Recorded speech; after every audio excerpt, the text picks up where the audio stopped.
This is Helpscreen. This is how to fix MetaTrader for app not working. So this is an Apple and Android device tutorial. So just simply follow along. So guys, I'm gonna show you multiple solutions for this video. So first is go to your Google Play Store and search for MetaTrader 4. And guys, make sure you are running the latest version of the app. And when MetaTrader 4 have an update, you should be able to update it over here.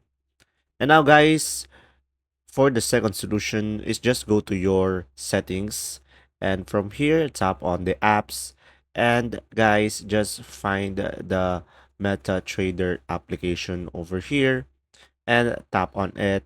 And then from here tap on the storage and make sure to clear cache and also clear data. And then from there guys, you should be able to fix the issue.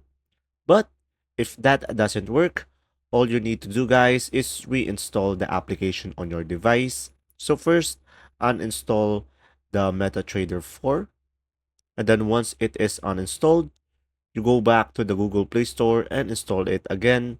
And then from there, you should be able to have a working MetaTrader 4 application. If this video was helpful, please like and subscribe, and thanks for watching. See ya!